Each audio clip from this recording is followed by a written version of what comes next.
Ovo pitanje glasi: dokle ide tolerancija zajednice Ahmadi muslimana kada jedan pojedinac pokušava da nametne svoj stav i uznemirava svojim ponašanjem i postupcima?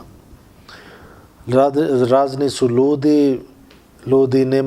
neki ljudi nemaju kultur, nemaju strpljenja, ne znaju kako treba da vodi debata, ne znaju kako treba da daju argument. I zato mi, Ahmadi muslimani, mi smo učili islam od naš poslanik sallallahu alaihi sallam. Imam Mahdi alaihi salam nije donio nešto novo. Imam Mahdi alaihi salam došao da nama vrati na izvor islama. I kako je časni poslanik sallallahu alaihi sallam ponašao prema drugima, tako treba da mi ponašamo. Naprimjer, nama je bio rečeno nema granica za tolerancija, nema kraje za sabr. Nama je učenje treba da strpimo. Zato časni Kur'an kaže Bismillahirrahmanirrahim Wal asre innal insana lafi khusr, kunim za vremena, zaista čovjek je u gubitak. Illa allazina amanu wa amilu salihate, osim oni koji su vjerovali i činili dobro djela.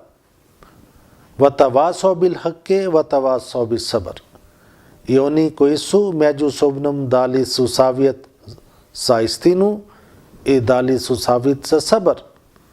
To znači oni su u gubitak koje ne strpi. I nama je bio učenje da mi treba da mi strpimo.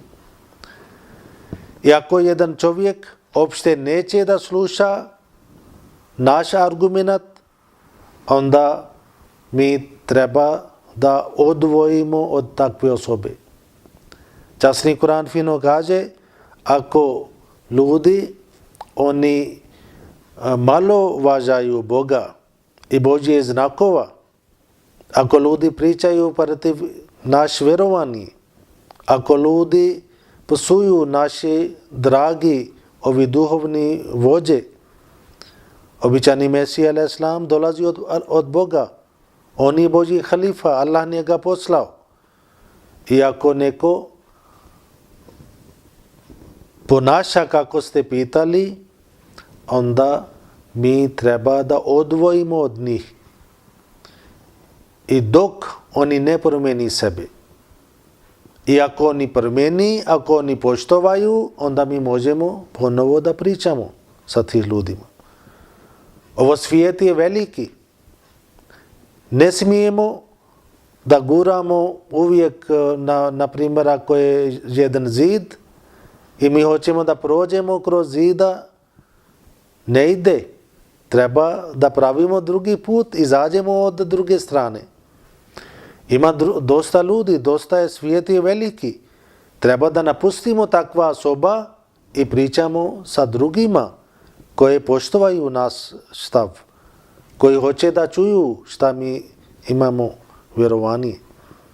Mi u Pakistan od 70 godina već prošao, od kada je Pakistan osnovan, od tada je počeo problem za Ahmadi muslimana. Ali onda od 1974. godine, od tada do dan danas, mi imamo problem. Nema sloboda. Ne poštovaju. I čak u naš grad Rabva, gdje živi 98% Ahmadi muslimani, i tamo hođe na svoje džamijama svaki petak, drži hutba i stavili su mikrofoni van džamija, velike mikrofoni, i cijeli grad sluša šta oni radi. Oni psuju Imam Mahdi alejhi selam, oni psuju naš džemat. I mi strpimo. Kada sam tamo živio, kada mi vratimo poslije svoje džume, onda čujemo njihova glama. I onda kako časni Kur'an kaže, vajza marru bil lagve marru kirama. Kada ovi vjernici, pravi vjernici, kada oni prolazi od nešto, od lagav, to znači bez veze, neki takvi stvari, ovo je bez veze. Zato što časni Kur'an čak kaže nemoj psujete lažni bogova. Ako vi psujete lažni njihova bogova, oni će psujeti vaš stvarni Allah, stvarni Bog. I čak Kur'an zabrani da ne smije da vi psujete lažni bogova. I nama bio rečeno da vi prođete dostajno. Kao ovo ne nama pripada. Ovo nećemo mešavati. Pustimo, ako neko hoće da laje, neko laje. Mi treba da prođemo i treba da nađemo neka druga osoba. I mi tamo strpimo. I ne uzmimo zakon u svoje rukama. I to je taj način. Ovo je učenje koje mi imamo od časni Kur'an i mi treba da strpimo i sabr nema kraj. I tako, inša Allah, Allah će promijeniti stanje ako mi strpimo. I oni koji nemaju sabr, koji kada pričaju glami, kada oni pričaju, oni psuju, to znači oni ne ide prema sunnat časnih poslanika.